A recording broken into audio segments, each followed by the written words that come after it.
Hello everyone, नवोदयंस academy में आपका स्वागत है। आज से हम अध्ययन प्रारंभ कर रहे हैं घातांक और करणी का। आपने देखा होगा प्रतियोगी परीक्षाओं में घातांक करणी से काफ़ी मात्रा में प्रश्न पूछे जाते हैं और पूछे जाते रहेंगे। मैंने देखा है कि बच्चों को घातांक करणी के प्रश्न बाकी टॉपिकों की अपेक्षा ज़्यादा कठिन नज़र आते हैं, लेकिन ऐसा है नहीं। घातांक करणी के सारे प्रश्न बहुत सरल होते हैं और बहुत कम समय में हल हो जाते हैं, परंतु ये प्रश्न कठिन नज़र आने का जो एक मेन कारण है वो है कि आपने इसके नियमों पे वर्क नहीं किया है, आपने घातांक करणी के नियमों को नहीं समझा है। और मैथ में जब तक आप नियमों को नहीं समझेंगे आपको प्रश्न कठिन ही नज़र आएगा। तो आज की इस वीडियो में हम घातांक करणी के नियमों को समझेंगे और आने वाले घातांक करणी के सारे प्रश्नों को क्या है सरल बनाएंगे। तो चलिए प्रारंभ करते हैं। मैंने यहाँ घातांक करणी के कुछ महत्वपूर्ण नियमों को लिखा है और जो प्रश्न नियम छूटेंगे वो मैं आगे कक्षाओं में आपको करा दूंगा। और आज के इस वीडियो में हम नियमों के साथ साथ कुछ प्रश्नों को भी देखेंगे। तो देखिए यहाँ हमने पहला नियम लिखा है ए गुणा ए। तो इसे हम क्या लिखेंगे? तो देखिए अगर कभी भी घातांक करणी में यानी घातांक करणी मतलब मेन टॉपिक क्या है घात, और दूसरा क्या है करणी। तो देखिए पहले हम समझते हैं घात के लिए। तो देखो अगर आपके लिए लिख के दिया जाता है ए गुणा ए,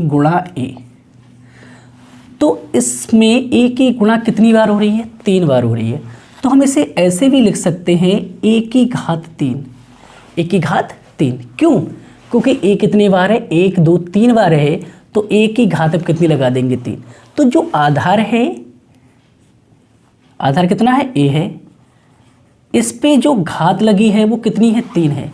और जो घात है उसकी जो संख्या है वो क्या कहलाती है? घातांक कहलाती है। घात प्लस अंक क्या हुआ? घातांक। तो घात क्या है? तो घातांक यहाँ कितना है? 3 है। इसी को तो हम क्या बोलते हैं? पावर बोलते हैं। क्या बोलते हैं? पावर या घात। तो ए की घात कितनी रहेगी? 3 रहेगी। अगर इसी ए को हम लिख दें 5 बार, ए गुणा ए, तो यहाँ पर ए की घात कितनी हो जाएगी? 5 हो जाएगी। तो ये पहला नियम है, अगर किसी संख्या की आप जितने बार गुणा करेंगे उसकी घात उतनी ही रहेगी। अगर आप ए की 10 बार गुणा कर दें तो उसे आप लिख सकते हैं ए की घात 10। तो पहला नियम बनेगा कि भाई 4 जितने बार गुणा है आप उसे उसकी घात लगा दीजिए। तो ए की घात कितनी यहाँ रहेगी? 4 रहेगी। ठीक है। दूसरा नियम है ए की घात m गुणा ए की घात n। अगर आधार बराबर हैं और संख्याओं की क्या हो रही है? गुणा हो रही है, तो घातें क्या है? जुड़ जाती हैं। तो यहाँ इस नियम के अनुसार हमारा बनेगा ए की घात m प्लस n। ये नियम आपको याद रखने हैं और लिख के रखना, बार बार प्रैक्टिस करना, तो आप इन नियमों को नहीं भूलेंगे। देखिए अब अगर आधार बराबर है तो देखो अगर मान लिया जाए x की घात 2 गुणा x की घात 3, आधार दोनों का क्या है? x है और घातों की क्या हो रही है? गुणा हो रही है। तो मैं इसे लिख सकता हूँ x की घात 5। तो इसका मतलब क्या हुआ? x की घात 5 का मतलब क्या है कि ये लिखा गया है x गुणा x कितने बार लिखा गया होगा? 5। तो वही चीज़ तो है। अगर आप इसे देखो तो यहाँ कितना लिखा है? x गुणा x, और इसकी गुणा यहाँ कितना लिखा गया? x गुणा x। तो देखो सेम चीज़ ही तो है, यहाँ भी 5 बार है, यहाँ भी 5 बार है। तो अगर आधार बराबर हो तो घातों के क्या है? आप जोड़ दीजिए, आपका आंसर निकल आएगा। तो ये क्या है? दूसरा नियम है। ठीक है। अगला नियम कहता है कि ए की घात m भाग ए की घात n। अगर आधार बराबर हैं और दोनों पदों के बीच भाग का चिन्ह लगाए या भाग हो रही है तो घातें घट जाती हैं। यानी ये रहेगा ए की घात m माइनस ए की घात n। या हम इसे दूसरी तरह से भी लिख सकते हैं, कहीं आपको मिले लिखा हुआ ए की घात m बटे ए की घात n। तो इसका हल भी क्या होगा? ए की घात m माइनस n हो जाएगा। कितना हो जाएगा? ए की घात m माइनस n। तो यहाँ देखो चिन्ह लगा मिल सकता है, यहाँ आपको बटे में लिखी हुई संख्याएं मिल सकती हैं। तो ये नियम भी आपको क्या है? याद रखना है।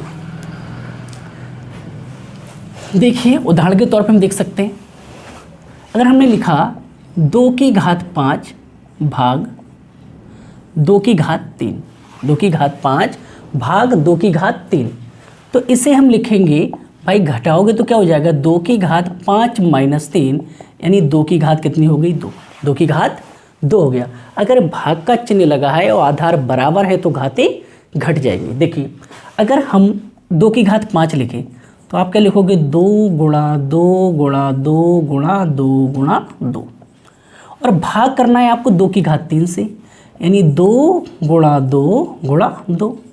भाई 3 घात है तो 3 बार, 5 घात है तो 5 बार। अब भाग करोगे तो भाई इससे ये कट गया, इससे ये कट गया, इससे ये कट गया, क्या बचा भाई 2 बचा। और कितने बार बचा, 2 बार। 2 की घात कितनी हो जाएगी, 2। तो उम्मीद करते हैं आपको समझ में आ गया होगा। अगर आधार बराबर हैं और भाग का चिन्ह लगा हुआ है तो घातें क्या होती हैं, घट जाती हैं। अगर 2 पदों में आधार बराबर हैं और दोनों के बीच भाग का चिन्ह लगा है तो घातें क्या हो जाएंगी, घट जाएंगी। अगला देखिए लिखा गया है a गुणा b की घात n, a गुणा b की घात n। अगर एक पद है और उस पर घात लगी हुई है तो उस पद के जितने भी टुकड़े होंगे ना वो सभी की घात होंगी। तो यहाँ इसका मतलब है ये लिखा गया है a की घात n गुणा b की घात n, a की घात n गुणा b की घात n। अगर देखा जाए, जैसे मान लिया जाए मैं लिख दूँ 6 और 6 की घात मैंने लिख दी 2, तो इस 6 को आप क्या लिख सकते हो भाई, 6 को लिख सकते हो 2 गुणा 3, 2 गुणा 3 की घात 2, 2 गुणा 3 की घात 2। इसका मतलब क्या है कि भाई यहाँ पर 2 की घात भी 2 होगी और 3 की घात भी 2 होगी, 2 की घात भी 2 होगी और 3 की घात भी 2 होगी। क्यों, क्योंकि दोनों पद ब्रैकेट के अंदर है, यानी एक ही पद है ये, और एक पद के हमने टुकड़े कर दिए तो 2 की घात 2 और 3 की घात 2। अगर आप इसे हल करो तो क्या लिखोगे, 2 की घात 2 मतलब 2 बार 2 की गुणा करो कितना हो गया 4, 3 की गुणा 3 से करोगे मतलब 3 गुणा 3 लिखोगे तो कितना हुआ 9, और आप इसे हल करोगे तो कितना होगा 9 चौक 36। और यहाँ लिखा गया 6 की घात 2, तो इसका मतलब 6 गुणा 6, तो 6 छंग 36। तो देखो वैल्यू क्या है, दोनों की समान है। तो अगर इस तरह आपको लिखा हुआ मिलता है, a गुणा b लिखा हुआ मिलता है, घात अगर n है तो a की घात n और b की घात भी n ही होगी। अगर देखा जाए इसे हम और विस्तारित करें, अगर आपको लिखा हुआ मिलता है a dot b dot c की घात 5, तो इसका मतलब ये भी लिखा गया है a की घात 5, b की घात 5 और c की घात 5, यानी ब्रैकेट के अंदर जितनी भी संख्याएं हैं उन सब की घात समान ही रहेगी जो बाहर घात लगी हुई है। अगला नियम देखिए, a की घात m होल की घात n, ध्यान रखना यहाँ दो, देखो a की घात m की घात n लिखा है, यहाँ लिखा है a की घात m और होल की घात n। तो अगर इस कंडीशन में लिखा जाए तो ये हो जाएगा a की घात m इंटू n, लिख सकते हो a की घात m n। अब दूसरा यहाँ लिखा गया है a की घात m की घात n, तो इसमें देखिए a और यहाँ जो m है ना, m की घात n रहेगी, उसके बाद जो हल होके आएगा वो रहेगा। तो देखिए मैं इसे डिटेल में आपको समझा देता हूँ। देखो पहले हम लिखते हैं 2 की घात 2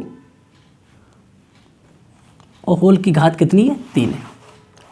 दूसरा हम लिख देते हैं 2 की घात 2 की घात 3। देखो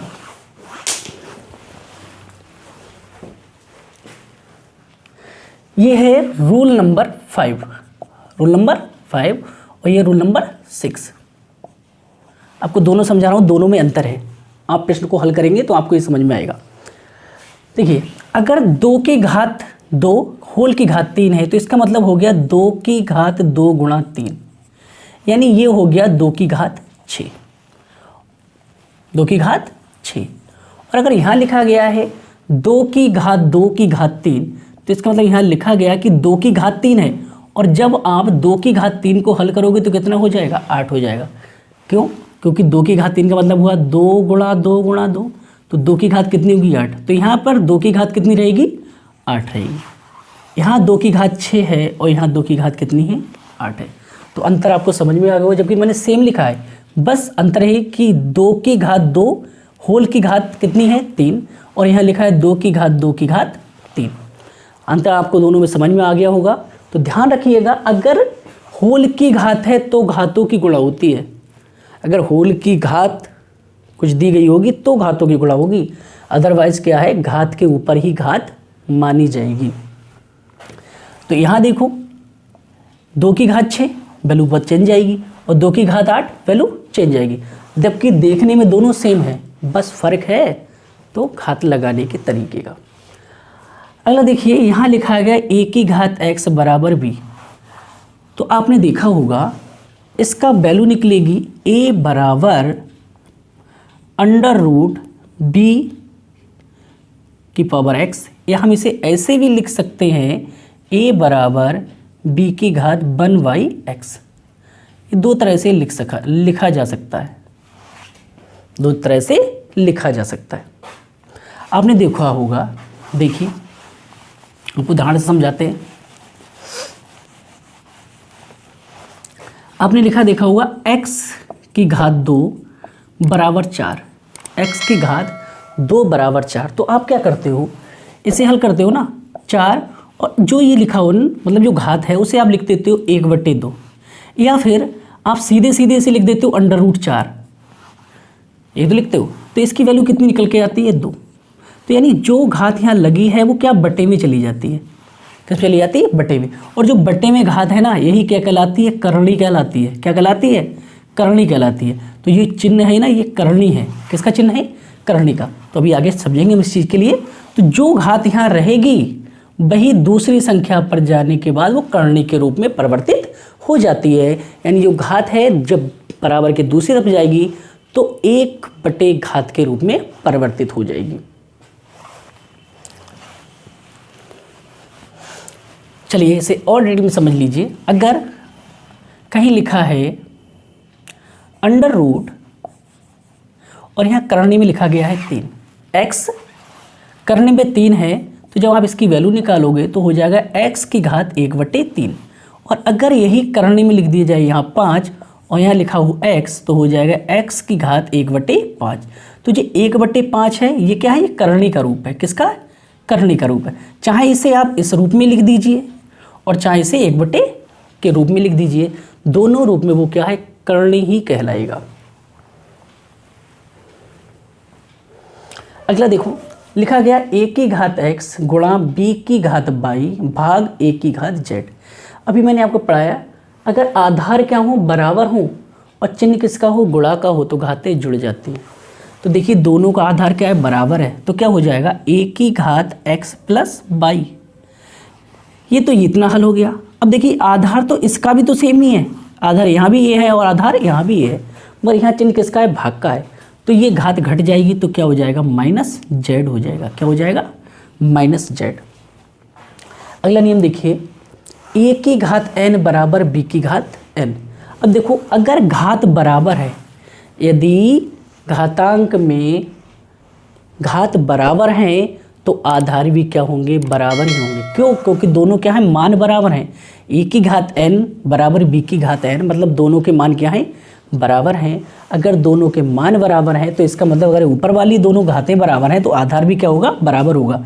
तो इसका मतलब है a बराबर b होगा। a बराबर कितना होगा, b। दूसरा a की घात m बराबर a की घात n। अब यहाँ देखो क्या है, आधार बराबर है। भाई अगर बराबर का चिन्ह लगा है तो इसका मतलब दोनों पदों के मान क्या है, बराबर हैं।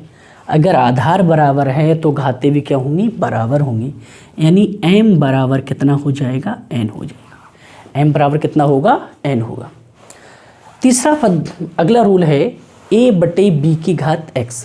यानी घात जब आपको माइनस में दी जाए, घात किस में हो, माइनस में हो, तो घात को आप प्लस में कीजिए और प्लस में करिए तो इसका मतलब क्या है, जो पद है उसे बस पलट दीजिए। यानी इसे कर दीजिए b/a, तो आपकी घात किस में हो जाएगी, प्लस में हो जाएगी। घात कितनी हो जाएगी, x। घात कितनी हो जाएगी आपकी, x हो जाएगी। अगर देखिए इसे आप दूसरे रूप में भी देख सकते हैं, कभी कभी आपको मिलेगा लिखा हुआ a की पावर -x, a की पावर -x। तो अगर ऐसी कंडीशन में है तो आप इससे क्या, देखो a है तो a को आप क्या कर दीजिए, 1/a कर दीजिए और घात कितनी हो जाएगी, x हो जाएगी। घात कितनी हो जाएगी, x हो जाएगी। अगर आपको घात माइनस में करनी है तो भी संख्या को पलट दीजिए, और घात अगर माइनस में है और संख्या को सीधा कर लीजिए तो घात क्या, प्लस में हो जाएगी। घात को चेंज करना हो प्लस से माइनस में तो क्या है, ब्रैकेट के अंदर की संख्या यानी कहा जाए जो आधार है उसे पलट दीजिए, तो आपकी घात प्लस से माइनस और माइनस से प्लस हो जाएगी। अगला रूल है ए की घात 1। अगर कभी भी आधार की घात 1 हो, यदि कभी भी आधार की घात 1 हो तो उसका मान ए ही रहता है। कितना रहेगा? ए ही रहेगा। अगर आप 100 की घात 1 करोगे तो मान कितना होगा? 100 ही होगा। अगर आप 5000 ले लो, घात 1 कर लो, तो उसका मान भी कितना होगा? 500 है तो 500 घात 1 है तो मान भी कितना होगा? 500 ही होगा। अगर किसी आधार की घात 1 है तो जो आधार की वैल्यू है वही उसकी मान निकलेगा। अगर ए की घात 0 है तो ए की घात 0 का वैल्यू होता है 1। यानी आप अगर मान लिया जाए 100 की घात आप 0 लगा देंगे तो टोटल की वैल्यू कितनी हो जाएगी? 1 हो जाएगी। अगर आप किसी भी संख्या की घात 0 कर देते हैं तो टोटल का मान क्या हो जाता है? 1 हो जाता है। अगर आप 500 की घात भी अगर 0 करोगे तो वैल्यू कितनी रहेगी? 1 ही रहेगी। कितनी रहेगी? 1 रहेगी। रूल नंबर 14 मैंने आपको सॉल्व करा दी जाए।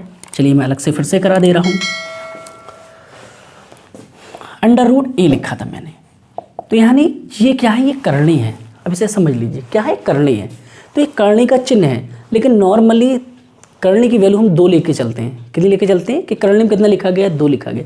जब 2 से संख्या आगे बढ़ेगी तो उसे हम करणी के अंदर लिख देते हैं। तो इसका मतलब ये हुआ कि इसकी वैल्यू है ए की वैल्यू है 1/2। ए की घात कितनी हो जाएगी? 1/2, क्योंकि ये करणी चेंज होकर किस में आएगी? 1/2 में। अगर इसी करणी में मैंने यहाँ पे 3 लिखा तो इसे मैं क्या लिखूंगा? ए की घात 1/3। ए की घात 1/3। जैसे आपने देखा होगा, आप लिखते हो 8 और यहाँ करणी में लिखते हो तो इसे लिखा जाता है 8 की घात 1/3। 8 की घात 1/3।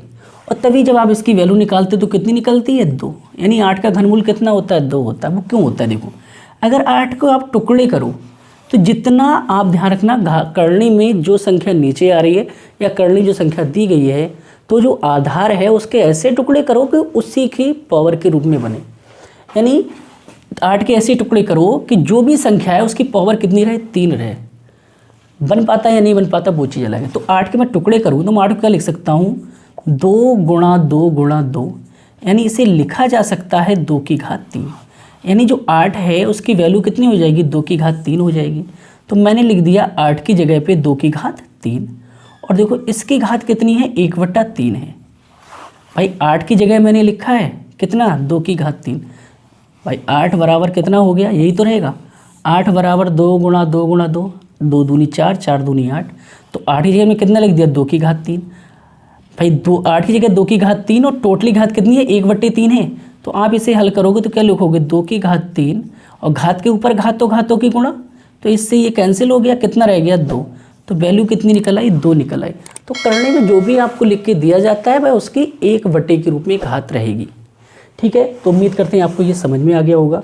कुछ और नियम हम देख लेते हैं।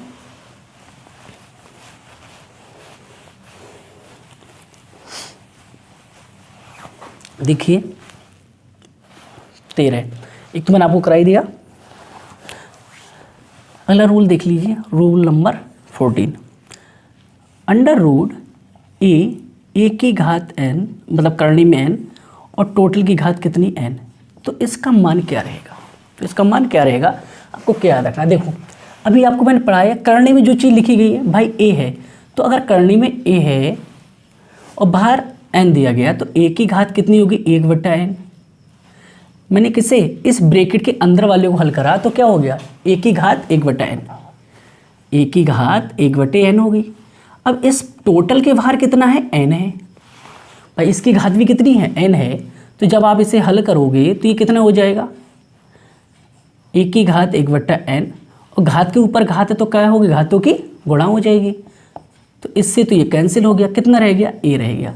तो अगर आपको दिया जाता है a करणी में n की घात n, तो क्या हो जाएगा? मान a हो जाएगा। कितना हो जाएगा? मान a हो जाएगा। अगला देख लीजिए रूल नंबर 15। और आपको लिख के दिया जाए a करणी में n करणी में m बराबर, अगर आपको इस तरह से लिख के दिया जाता a करनी में n, होल की करनी m। तो आप इसे देखो, अब इस अंदर वाले को आप हल करो, किसे, n करनी a के लिए, तो ये क्या बनेगा, a की घात 1/n बनेगी, a की घात 1/n। और देखो इस टोटल की करनी में कितना दिया है, m दिया गया है, टोटल करनी में कितना दिया गया है, m दिया गया है। अब इसे भी आप हल करोगे तो ये क्या हो जाएगा, ये तो पहले ही हल हो चुका है, a की घात कितना हो गया 1/n, इसे हल करोगे तो कितना हो जाएगा, a की घात 1/m। अब देखो घातों की क्या है, गुणा हो रही है, अगर घातों की गुणा हो रही है तो घातों की गुणा कर दीजिए, तो a की घात कितनी हो जाएगी, 1/mn, कितना हो जाएगा, 1/mn हो जाएगा। तो ये रूल भी आप ध्यान रखिएगा, इस तरह से प्रश्न आपको हल करने पड़ सकते हैं। अगला रूल देख लीजिए 16, अगर लिखा जाए a, करने में लिखा गया m गुणा a और करने में लिख दिया गया n, तो क्या होगा। अगर इस तरह से भी प्रश्न आपको मिलते हैं तो आप देखिए ये क्या है, तो इसे आप लिखोगे a की घात 1/m, तो करने में कितना m है, दूसरा गुणा का चिन्ह, फिर क्या है a, आधार तो सेम है, करने में कितना n है, तो इसे क्या लिखोगे 1/n। अब देखो दोनों के आधार क्या है, बराबर हैं, दोनों के आधार बराबर हैं, और चिन्ह किसका है, बीच में गुणा का है। अगर बीच में गुणा का चिन्ह है तो घातें क्या होंगी, जुड़ जाएंगी। तो a की घात कितनी हो जाएगी, 1/m प्लस 1/n। इसे तो आप हल करना जानते होंगे, तो ये क्या हो जाएगा भाई, इससे इसकी गुणा करोगे तो कितना हो गया n, इससे इसकी गुणा करोगे तो कितना हो गया m, बट्टे क्या हो जाएगा mn। तो ये भी आप एक रूल के तौर पे यूज कर सकते हैं। इस तरह के प्रश्न पूछे गए हैं, इसलिए मैंने ये आपके लिए रूल में लिखवा रहा हूँ। तो उम्मीद करता हूँ आपको सारे नियम समझ में आ गया होंगे। नहीं समझ में आया तो वीडियो एक दो बार और देखिए, अगर वीडियो पसंद आई तो दोस्तों के साथ अवश्य शेयर कीजिए। अब हम कुछ महत्वपूर्ण प्रश्नों को देख लेते हैं जो इसी पर आधारित हैं और परीक्षाओं में पूछे गए हैं। फिलहाल आज के ये प्रश्न कठिन नहीं रहेंगे, क्योंकि मैंने नियम पर आधारित ही कुछ 2-4 प्रश्न लिए हैं। बाकी जो कठिन प्रश्न हैं वो हम अगली वीडियो में हल करेंगे। तो चलिए मैं प्रश्नों को लिखता हूँ।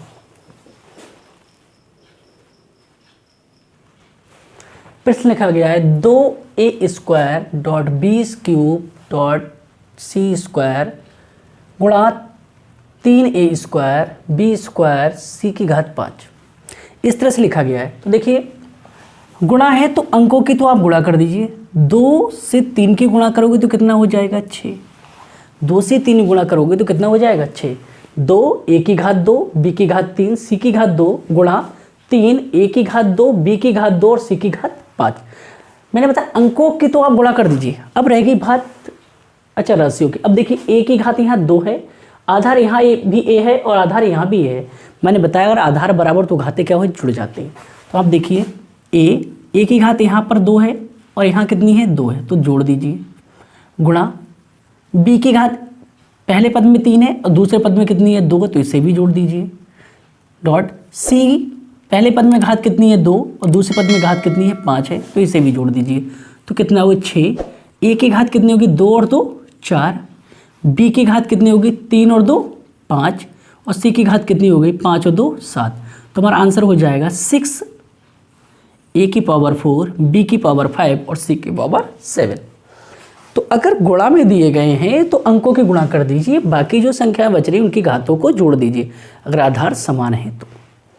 अगला है 12 a की घात 2 b की घात 4 c की घात 5 भाग 2 a की घात 1 b की घात 2 और c की घात 2। अब देखिए इसमें भाग है तो 12 को क्या कर दीजिए 2 से भाग, 2 से आप 12 को भाग करोगे तो 2 छंग 12, 2 छंग 12। अब देखिए आधार तो बराबर है मगर चिन्ह बीच में किसका था, भाग का था, तो घातें घटेंगी।